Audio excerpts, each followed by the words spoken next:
주십시오. 지금 소개를 받은 고종률입니다. 제가 일하는 또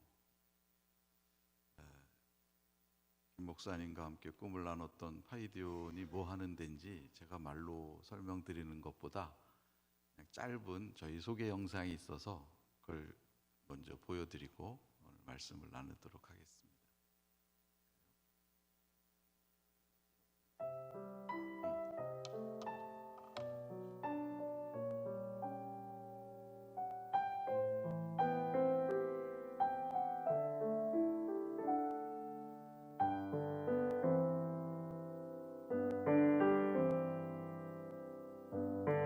사람들이 예수께서 만져주심을 바라고 어린 아이들을 데리고 오매 제자들이 꾸짖거늘 예수께서 보시고 노하시어 이르시되 어린 아이들이 내게 오는 것을 용납하고 금하지 말라. 하나님의 나라가 이런 자의 것이니라. 어린 아이들이 내게 오는 것을 용납하고 금하지 말라. 예수님은 지금도 아이들을 부르고 계십니다. 그러나 우리나라의 아이들은 모든 인생의 목표를 물질로 향하도록 만드는 물질 우상과 즐겁고 행복하기만 하면 된다는 쾌락주의와 무신교육을 넘어선 강력한 반기독교 문화 속에서 스스로 예수님께 나아갈 기회를 갖지 못하고 있습니다. 이러한 제한을 극복하고 어린아이들을 예수님께 인도하며 하나님의 말씀 위에 건강하게 세우기 위해 파이디온 선교회는 설립되었습니다. 그래서 파이디온 선교회는 헌신합니다. 그리스도께, 다음 세대에게, 교회에게, 사역자와 교사에게, 그리고 부모에게 헌신합니다. 이 헌신의 초점은 파이디온 선교회의 핵심 사역이 됩니다. 다음 세대를 하나님의 말씀으로 양육합니다. 다음 세대를 위해 일하는 사역자를 훈련합니다. 다음 세대의 예배를 세워가고 문화를 만듭니다. 다음 세대와 그들을 둘러싼 부모와 교사, 그리고 사역자를 위해 교재와 책을 만듭니다. 온 세계의 다음 세대를 위해 헌신하는 선교사님들과 동역합니다. 이러한 파이디온 선교회의 사역은 파이디온 사역 철학을 따릅니다. 하나님의 말씀을 믿는 믿음으로 함께 섬길 사람을 세우고 아이같이 단순한 동기로 과감히 도전하며 보다 탁월함을 추구합니다. 또한 모두 함께 공동체로 일하고 세계를 품고 나아갑니다.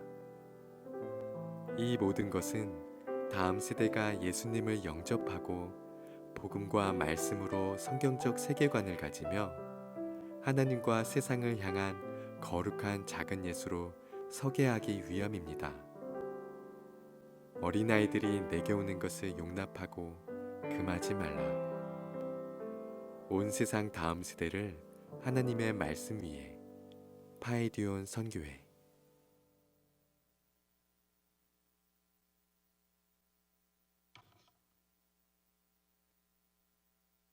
이 사진은 맨 앞에 있는 분은 여러분하고 아주 가까이 늘 지내시는 분이고 그 뒤가 저고 그 옆이 양승원 목사님이란 분입니다.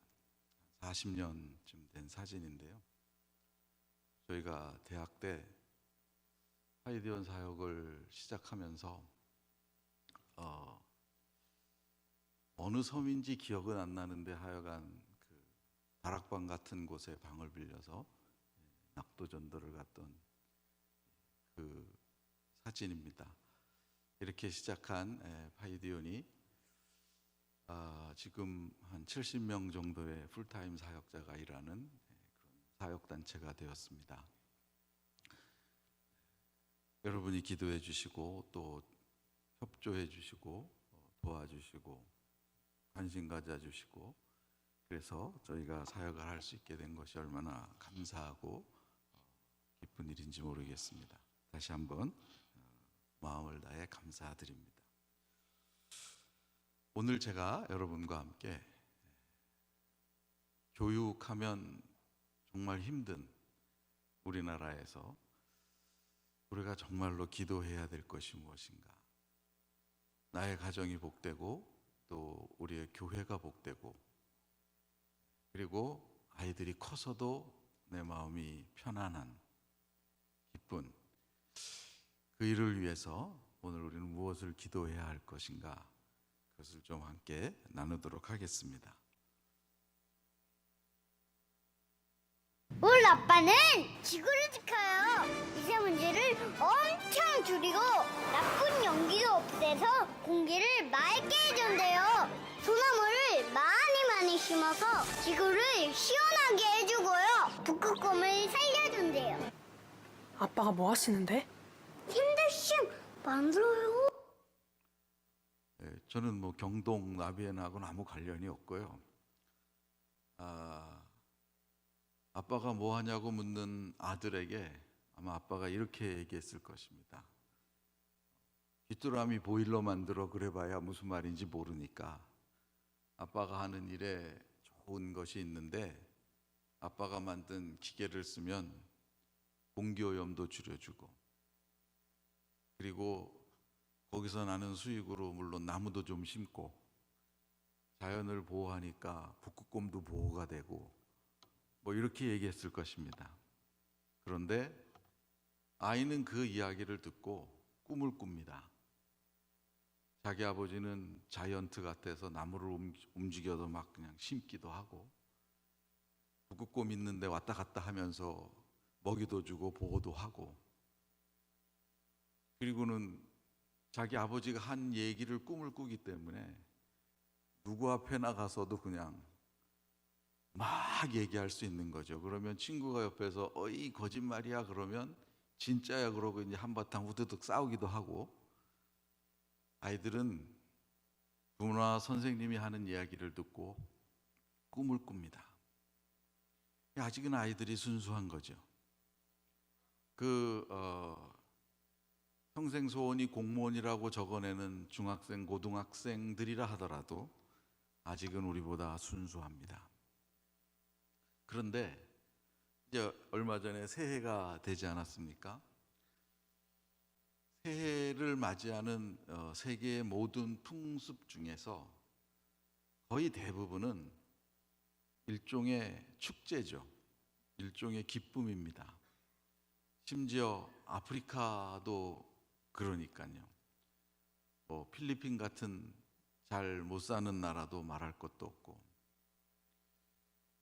하다못해 중국도 많이 바뀌었습니다. 그런데 그냥 제 마음속에 한 가지 안타까운 것이 있는 것은 물론 우리는 설날이라고 하는 공휴일이 있긴 하지만 설날의 의미와 새해의 의미는 이미 정립이 되었다고 생각이 되어져요. 새해가 왔는데 우리는 새해를 어떻게 받아들이는 문화인가? 일단 우리는 송구영신 예배를 드려야 해요. 그러니까 엄숙하죠, 대체로 새해를 맞는 느낌이. 그런데 신앙생활을 하지 않는 사람이라 하더라도 새해를 축하하며 맞을 수 있나? 우리 분위기는 아닙니다. 그러면 새해를 어떻게 맞는지 세계 여러 나라가 했던 사진들이 막 그 세계 언론에 또 올라왔는데 제가 아주 재밌게 본 것은 뭐 여러 나라가 가난한 나라가 많지만 그냥 일반적으로 가장 가난한 나라 두세 나라를 꼽으라면 그 중에 하나가 남수단이고 그 중에 하나가 그 옆에 있는 차드라는 나라입니다. 정말 아무것도 없는 나라들이에요. 근데 거기에서도 새해는 축제입니다. 우리로 따지면 우리보다 300배 못 사는 나라에서 새해를 기뻐하며 맞습니다. 우리도 물론 송구영신 예배 때 예배 마치고 교인들끼리 해피 뉴 이어 새해 복 많이 받으세요 이렇게 인사를 했습니다. 그러나 우리가 빌어주는 그 복이 얼마나 우리의 마음과 우리의 영혼이 실려서 정말 이 사람 잘 됐으면 좋겠고 지난 한 해 우리가 험난한 세월 보냈는데, 힘들고 어렵고 고통스럽게 살았는데, 그거 다 지나가고 새해가 좋았으면 좋겠고, 하나님이 복 주셨으면 좋겠고, 그걸 말을 못해서 집사님 잘 되었으면 좋겠어요, 집사님 올해는 잘 극복했으면 좋겠어요, 이 말을 하고 싶은데 이 말을 못한 것이 아쉬워서 못 만났으면 다음날 아침에 문자를 보내든 전화를 하든 우리가 이랬어야 되는데, 그래야 우리 아이들도 복이 되는 나무가 되어서 축복의 통로가 되어서 공부하며 경쟁하며 또 성적 때문에 경쟁하는 그런 아이들이 아니라, 부모가 말을 잘하면 이 아이들은 꿈을 꾸는 아이들이라니까요. 아, 저렇게 인사하는구나, 저렇게 위해야 되는구나. 그럼 이 아이는 모든 걸 다 내주듯이 자기 친구들을 축복하고 그럴 것입니다. 근데 우리가 그것을 잃어버리고 살아가요. 이 복스러운 삶을 잃어버리고 살아갑니다. 근데 성경은 뭐라고 말씀하시냐면, 우리 보고 항상 기뻐하라고 말씀하시는 거거든요. 항상 기뻐하라, 쉬지 말고 기도하라, 범사에 감사하라. 이거는 가로를 놓고, 이것이 예수 안에서 너희를 향하신 하나님의 뜻이니라. 항상 기뻐하라, 이게 하나님의 뜻이에요. 그런데 우리가 어떻게 항상 기뻐할 수 있겠습니까? 그냥 항상 기뻐하지 못하는 것이 미안했던 신앙생활을 하던 시대에서, 요즘은 조금 바뀌어가지고요, 항상 기뻐하지 않을 이유를 찾을 수 있는, 그 이유를 발견해내서 말을 할 수 있는 수준에까지 우리가 이르렀습니다. 무슨 말이냐면, 저 진리 그대로 받지 않으려는 마음마저도 생겨나는 시대가 되었습니다. 이러이러한 이유 때문에, 이러이러한 것 때문에, 비록 하나님의 말씀이지만 내가 항상 기뻐할 수 없어. 그러시려면 나한테 이렇게 해주셔야지. 이렇게까지도 우리가 생각할 줄 아는 사람들이 되었습니다. 좋은 것이 아니죠. 그러나 이 말씀은 뭐라고 얘기를 하고 있는 거냐면, 이것이 예수 안에서 너희를 향한, 그냥 있는 그대로 직역을 하면 이것이 예수 안에 있는 너희를 향한 하나님의 뜻이니라. 우리가 예수님 안에 있기 때문에, 예수님 안에 있는 사람은 항상 기뻐할 수 있다고. 왜 그러냐면 하나님의 뜻이기 때문에. 이 뜻을 신학자들은 선한 의지라고 풀어요. 하나님은 언제나 그 뜻이 선하시다. 그럼 하나님의 뜻이 악하면 어떻게 됩니까? 하나님은 절대 권능을 가지신 분이시기 때문에 저 사람이 좀 상스러운 말로 저놈이 저 잘못을 해? 쳐야 되겠는데? 그러면 그 쳐야 되겠다가 하는 악함이 뜻이 돼버리면 바로 칩니다. 그게 하나님의 능력이니까요. 그러나 노아의 홍수 이후로 하나님께서 우리에게 죄에 대한 심판을 유예시켜 놓으셨습니다. 그리고 그 이후로 그분이 우리에게 보여주셨던 계시의 말씀은 그분의 선한 의지만 나와 있습니다. 그러므로 이것이 항상 기뻐하는 것이 그리스도 예수 안에 있는 우리들을 향한 하나님의 뜻, 그분의 선한 의지인 것이 무엇이냐면, 그분이 우리에게 하셨던 일들 속에 그분의 선하심이 우리에게 이미 드러나 있기 때문에, 그분의 선하심을 우리가 이미 맛보았기 때문에, 허물과 죄로 죽었던 우리를 살리셨던 구원의 은혜를 경험하고 우리를 이끌어 가시는 것을 이미 경험했기 때문에 항상 감사할 수 있게 된 것입니다. 항상 기뻐할 수 있게 된 것입니다. 그런데 우리가 기뻐하지 못해요. 그 이유가 무엇이냐면, 어느 한순간에 하나님이 우리에게 베푸신 그 선함을 즐거워하는 것 말고도 우리의 삶에 필요한 것이 있다고 생각하기 시작을 했습니다. 가난하고 어려웠던 시절에는 그저 예수님께 나와서 빌고 복을 구하고 그분이 어떻게든 우리를 이끌어 주시기를 위해서 간절하게 사모했던 시절이 한국교회 역사 속에도 있었습니다. 어쩌면 그때의 신앙이 더 순수했을는지는 모르겠습니다. 그 신앙이 100% 옳은 것은 아니지만 그러나 순수함에는 문제가 없었다는 생각이 들어요. 그러나 살만해진 지금 여유가 있으면 여행도 가고 해외도 다니고 좋은 곳도 보고 좋은 곳도 먹고 아이들이 잘 된다는 게 무엇인지도 우리의 배움과 경험을 통해서 알게 된 지금 우리는 하나님이 우리를 향하여 베푸신 선하심과 함께 또 필요한 것이 무엇인가 있다고 생각하는 삶의 태도를 갖게 되었습니다. 그러고 난 다음에는 항상 기뻐할 것을 하나님이 베푸신 선한 것 외에 나머지가 어떻게 만들어지고 이루어지냐에 따라서 우리에게 영향을 끼치는, 다른 사람에게 복을 빌어도 마치 나보다 잘된 사람에게는 복을 빌 이유가 없는 것 같은, 그리고 모든 경쟁사회 속에 살아가는 우리 아이들이 다른 사람에게 복을 빌면 나에게 올 복이 없는 것 같은 그런 생각을 가진 이 사회가 되어져 버렸습니다. 2020년을 시작하시면서 여러 가지 결심을 하셨을 것입니다.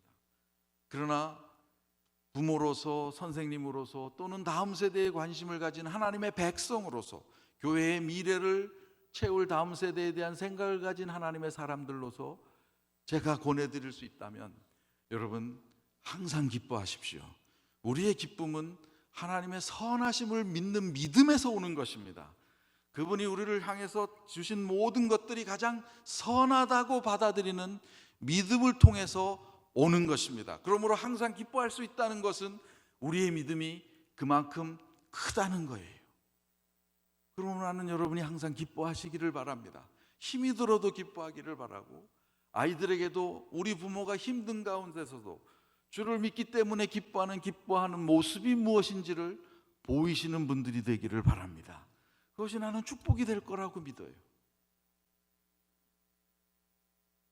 우리가 어느 한순간에 지혜가 커져가고 지식이 커져가고 삶의 경륜이 넓어져가고 그리고 삶의 윤택함을 경험하기 시작을 하면서 기쁨이 사라진, 항상 기뻐하라고 말씀하시는 이 명령을 받으면서도 한편으로는 기뻐할 수 없는 이유가 이것입니다라고 들이댈 만큼 우리의 마음을 뺏어간, 우리의 신앙을 퇴보시킨, 그리고 믿음으로만 살아도 된다고 감히 얘기하지 못하는 자신 없는 믿음에 대해서 이것이 어떻게 우리들에게 들어오게 되었는가 좀 생각해 볼 필요가 있습니다. 성경에 이런 말씀이 있습니다. 이사야서 46장 3절 4절 우리 한번 같이 읽어볼까요? 시작.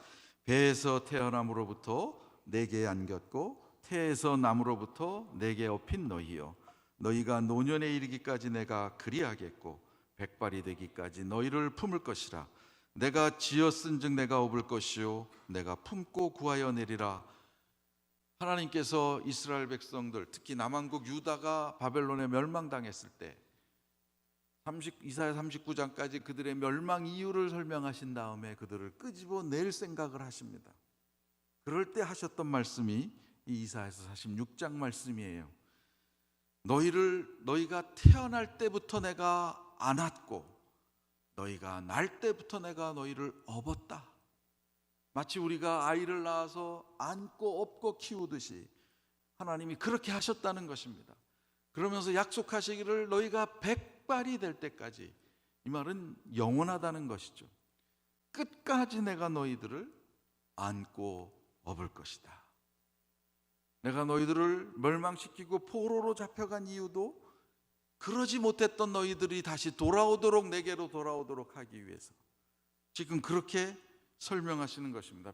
비록 심판으로 포로로 잡혀가 있다 하더라도 그들을 다시 업고 품으신다고 다시 약속을 하셔요. 그러면서 그 다음 구절에 이런 말씀이 있습니다.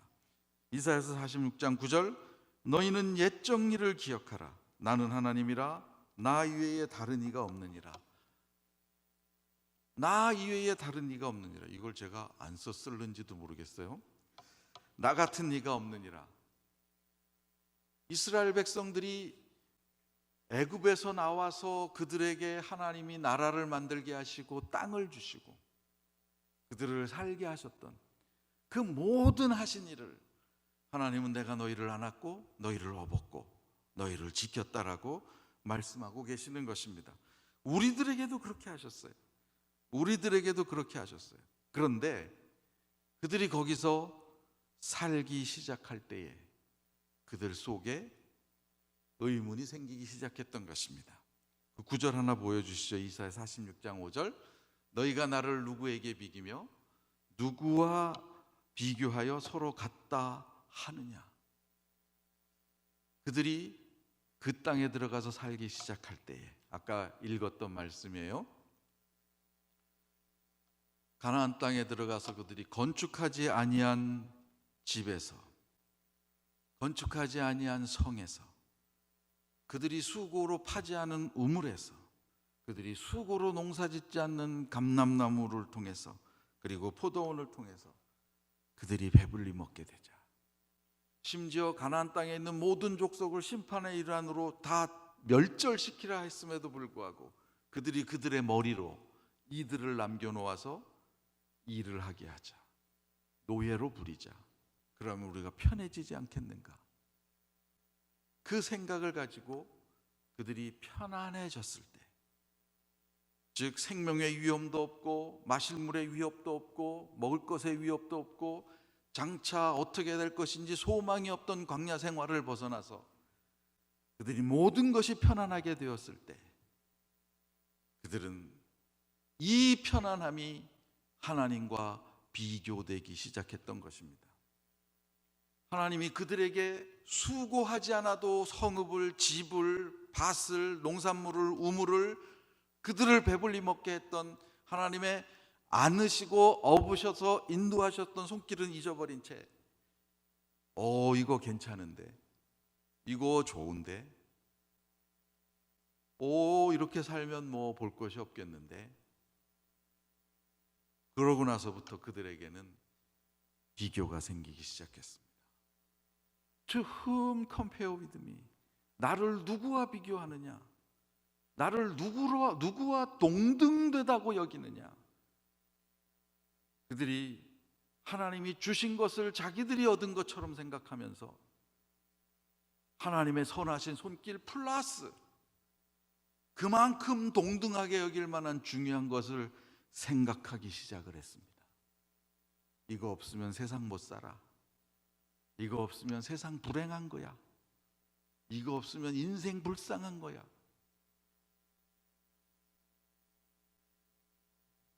이거 없으면 세상에서 퇴보된 거야. 그 생각이 들어오기 시작을 했습니다. 그리고 하나님도 중요하고 그 믿음도 중요하지만 내가 필요하다고 여기는 것, 아이들로 말하면 네가 공부 안 하면 떨어져, 네가 좋은 대학 안 가면 밀려, 그것이 마치 인생을 향해서 정말로 필요하다고 얘기하는 것처럼 우리가 그렇게 생각하기 시작했습니다. 그래서 믿음과 세상을 병행시키는 그 일이 이스라엘 백성에게 일어났습니다. 그러면 거기서 끝나면 좋겠는데 그러지 않아요.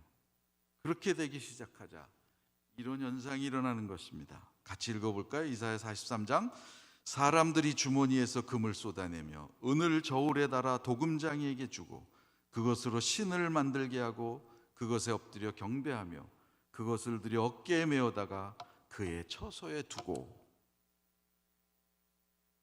그 carry stand it, 그것을 들어다가 자기 처소에 두고 거기에 절하기 시작을 합니다. 여러분, 사람들이 그때 당시에 사람들이 우상을 만들 때 왜 금을 쏟아내서 은을 쏟아내서 만들었을까요? 그게 가장 소중한 것이니까. 그래서 우상을 그렇게 가장 소중한 것으로 만들면 그 소중한 것이 들어올 것 같으니까요. 이거 없으면 인생 살기 힘들겠는데, 좋은 직장 안 가지면 명예도 뭐도 아무것도 없겠는데. 우리나라는 아주 독특한 나라죠. 정말로 독특한 나라입니다. 친구에게 자기 친구를 소개할 때 어떻게 소개하냐 하면 직업부터 소개하는 나라가 우리나라예요. 이 사람은 통역사 하면서 변호사야. 그게 나랑 무슨 상관이에요? 그 사람 이름이 뭐고, 이 사람은 어떤 특징이 있고, 어떤 신앙생활하고, 이게 나는 더 관심인데, 지금 삼성 전무로 일해. 그게 나랑 무슨 상관이냐고요. 우린 사람을 그렇게 소개시키는 나라입니다. 그러면 삼성 전무가 아니면 뭐라고 얘기하겠어요? 초등학교 선생님이라도 할 말이 있는데, 이거 맥도날드 대리점에 칼국수 집에 이러면 뭐라고 우리가 소개하냐 이 말입니다.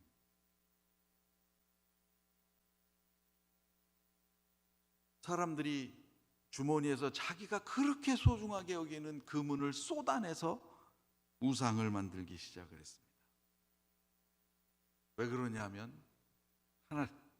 하나님이 주신 것도 필요하지만 내가 살아보니까 내가 어찌해서 버는 돈도 필요하고 차지한 지위도 필요하고 한 공부도 필요하고 명예도 필요하고 이런 것 같아서 그것이 필요하다고 생각을 해서 사람들은 그렇게 하기 시작을 했어요. 우리는 우상을 만들지는 않습니다. 그러나 어느 한순간에 하나님의 선하심을 생각하며 항상 기뻐할 수 있는 우리의 기쁨을 잃어버린 우리들이라면 어느 순간에 우리들도 하나님을 향한 믿음도 필요하지만 나에게는 성취도 필요하고 공부도 필요하고 좋은 직장도 필요하고 돈도 필요하고, 그래서 어느 한순간에 그것이 마치 축복처럼 여겨지는, 그렇게 돼야지만 하나님이 축복하신 것 같은 그런 생각을 가지고 우리가 살아갑니다. 아이를 키운다는 것은 항상 쉬운 일이 아닙니다. 지난해 제가 이래봬도 환갑을 지났는데 저희 환갑날 우리 두 아이들이 저희 집을 찾아왔습니다. 아직 결혼도 안 했는데, 그래서 이런저런 얘기를 했습니다. 큰아이는 저를 닮았어요. 나이스하죠. 공부 잘했고 착하고.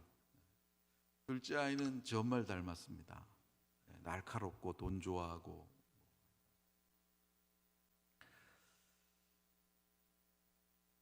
근데 저희 둘째 아이는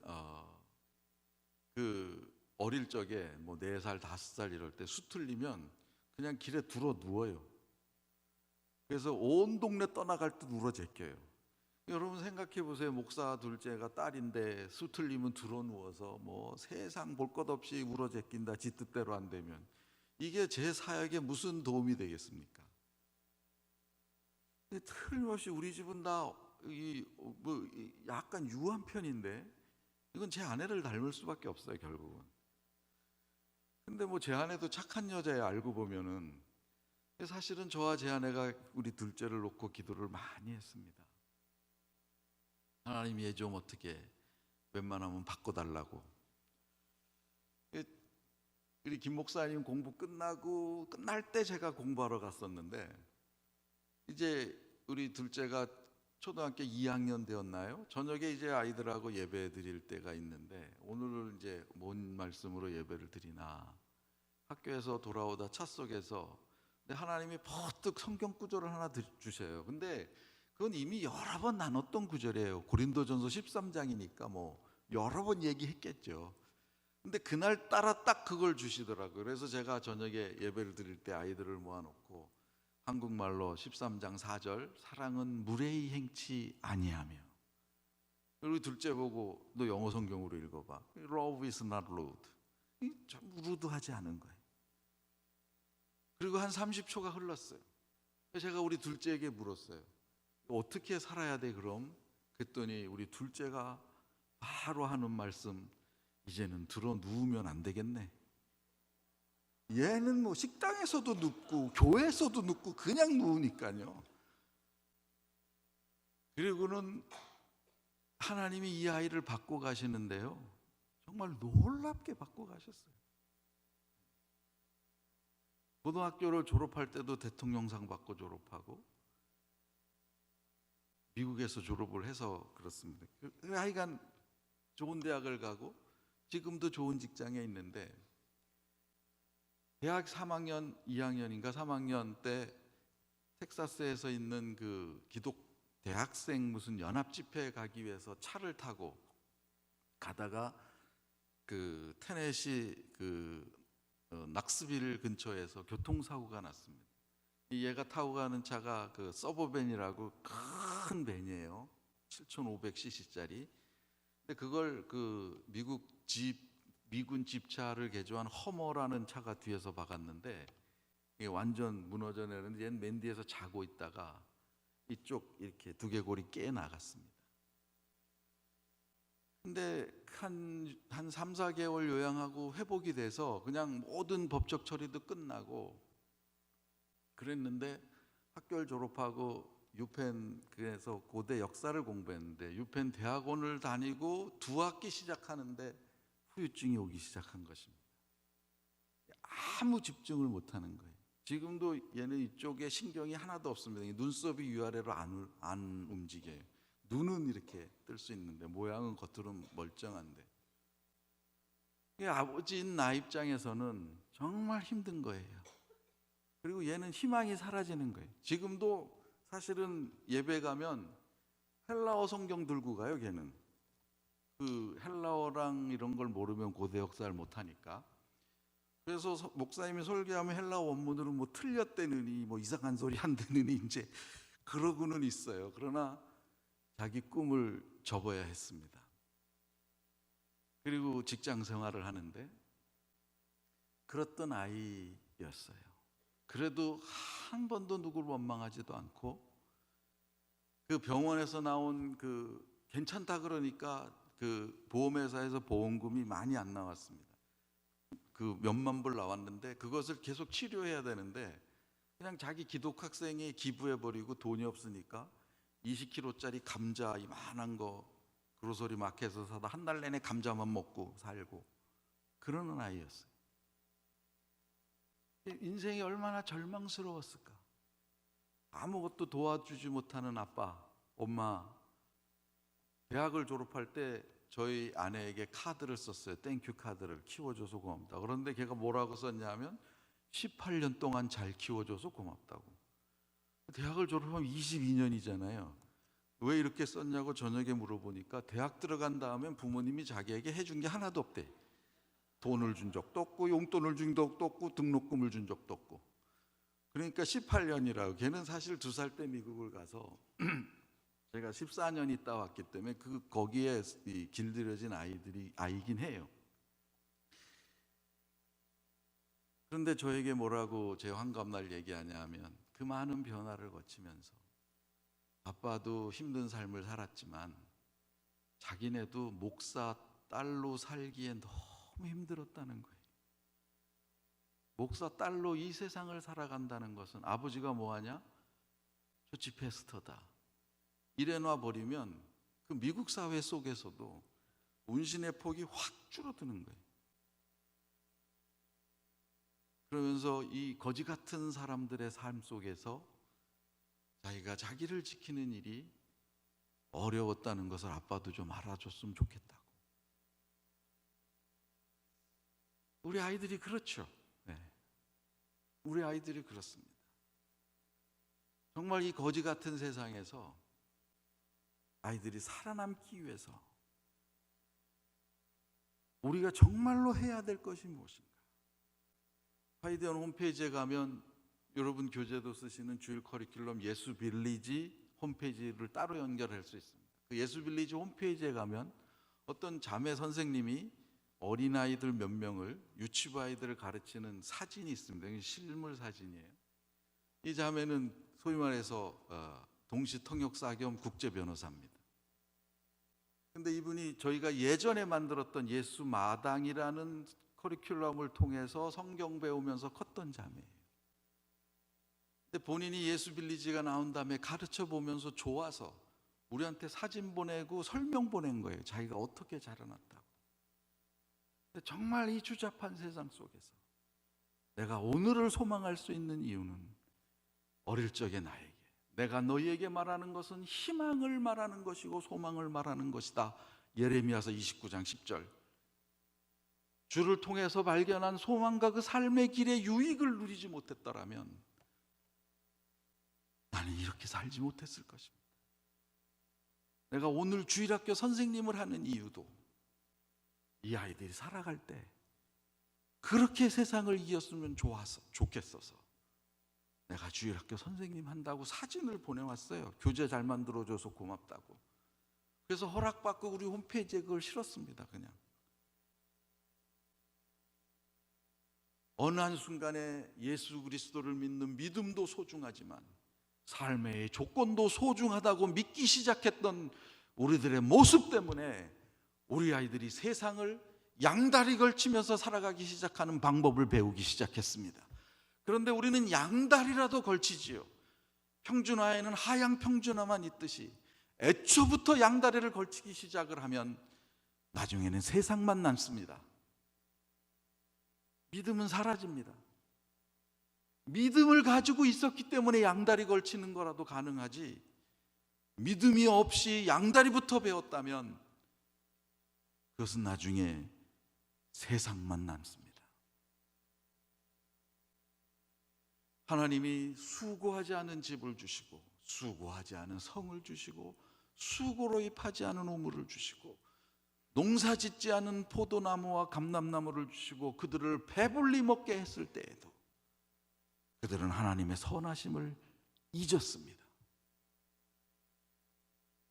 그런데 하나님이 그렇게 해주시지 않으시면 우리 아이들이 경험할 미래는 무엇이냐면 아무리 수고해도 아름다운 집을 갖지 못하게 되었을 때, 아무리 수고해도 아름다운 물건들을 갖지 못하게 되었을 때, 아무리 수고해도 배불리 먹지 못하게 되었을 때, 아무리 수고해도 윤택해지지 않을 때, 한국 사람들끼리 모이면요, 여행하는 단체 관광객, 우리 아는 형제가 가이드인데 한국 사람들끼리 여행하는 데서 모이면요 서로 어디 갔다 왔다는 자랑한대요. 한 3일은.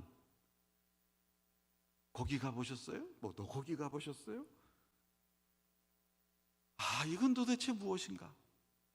근데 그것도 못한 시절이 되었을 때에 그럼 우리 아이들은 어디로 가겠습니까? 하나님의 선하심이 뭔지 한 번도 경험해보지 못했던 이 아이들은 어디로 가겠습니까? 토요일날 서정인 목사님이 오시는데 워낙 감동도스럽고 말도 잘하지만 그 얘기 듣고 있으면 이거 뻥 아닌가? 가끔 뭐 그런 생각도 들어요. 근데 제가 그 컴패션 사역지를 꽤 여러 군데 여러 나라를 가봤는데 뻥은 아니에요.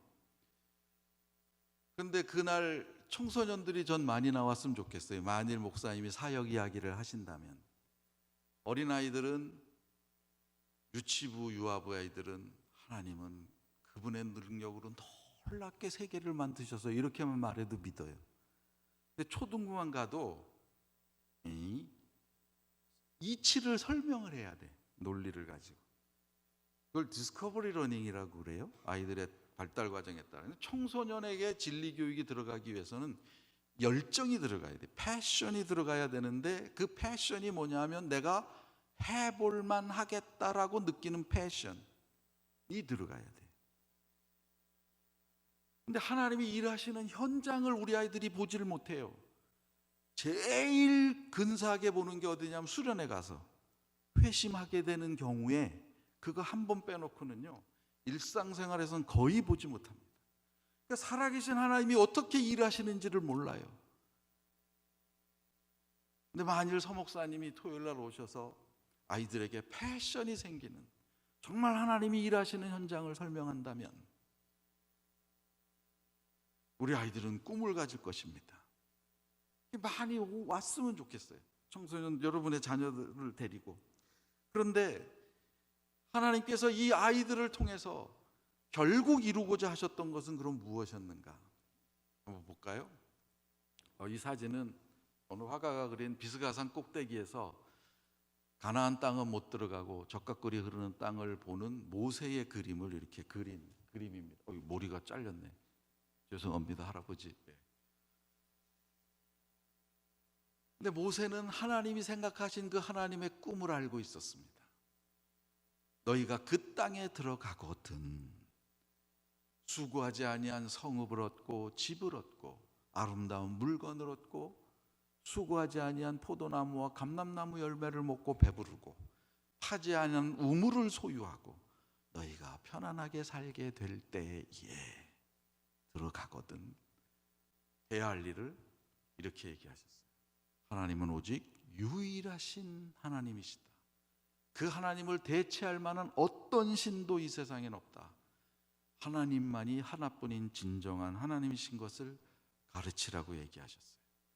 두 번째는 마음을 다하고 성품을 다하고 힘을 다하여 여호와를 사랑하라. 하나님 사랑하라고 가르치도록 하셨어요.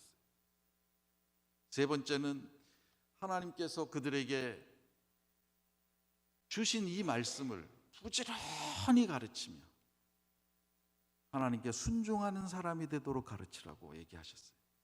그 다음에 네 번째는 집에 앉았을 때든지 길을 행할 때든지 뭐 하는 것입니까? 당시에는 부모님의 직업이 자기 직업이니까 다 같이 살았어요. 그러면 아무것도 안 하고 성경만 가르치라는 얘기가 아니라 결국은 자녀들이 따를 수 있는 삶을 살아가라는 것입니다. 삶의 모범이 되라는 것이. 그리고 마지막으로 우리가 읽었던 것, 수고하지 아니한 것을 얻었을 때 거기에 지지 말라고 가르치라는 것입니다. 그 일을 해 놓으신 분이 하나님이시라고 가르치라는 것입니다.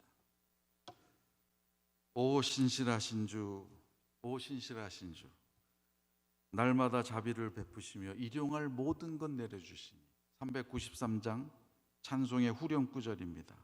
All I needed, 내가 필요로 한 모든 것 Thy hand hath provided, 당신의 손이 우리들에게 공급해 주실 것입니다. 그러므로 사랑하는 성도 여러분, 세상을 살아가는 자신감은, 믿음으로만이라도 승리할 수 있다고 하는 자신감은 결국은 그분이 우리에게 행하신 그분의 신실함, 한 번도 변하지 않았던 그분의 신실함을 통해서 우리에게 자신감이 생기는 것입니다. 그래서 나는 부모님 여러분에게 오늘 기도하라고 권해드리고 싶은 거예요. 여러분들이 기도하실 때에 하나님 나에게 믿음의 자신감을 주십시오. 당신은 한 번도 신실함을 허용하신 적이, 한 번도 신실함을 곡해시키신 적이, 한 번도 신실함을 포기하신 적이 없는 선하신 하나님이십니다. 그러므로 내가 그 하나님의 선하심을 신뢰할 줄 아는 믿음의 조상 되게 해 주십시오. 그것이 여러분 우리의 기도 제목입니다. 그 기도가 살아있을 때 비록 무화과 나무에 잎이 무성치 못하고, 그리고 우리가 가꾼 나무에 소출이 충분하지 못하더라도 나는 여호와를 인하여 기뻐하고 기뻐하리라. 그의 선하심을 인하여 항상 기뻐할 줄 아는. 그래서 세상에서 모든 것들이 이루어지지 않은 것 때문에 믿음이 포기되는 인생이 아니라, 서로 그렇다 하더라도 하나님이 여전히 나를 안으시고 나를 업으시고 나를 백발에 이르기까지 이끌어 가실 거라고 하는 사실을 우리 아이들에게 심어주는 그런 부모님들이 되시기를 바랍니다. 그것이 우리의 기도 제목이고, 그것이 이 세상을 실패했을 때 우리 아이들이 견고하게 쓸 수 있는 유일한 방법입니다. 그렇지 않으면 그 이쁜 아이가, 그 잘생긴 아이가, 그 귀여웠던 아이가 뭐 하나 안 됐다고 슬퍼 마시고 실수하고 죄를 짓고 형벌을 받고 고통스러워하고 결국 그렇게 살아갈 것입니다. 하나님의 신실함을 신뢰하는 자신감으로 세상을 이기시는 부모님 되시기를 바랍니다. 잠깐 기도하겠습니다.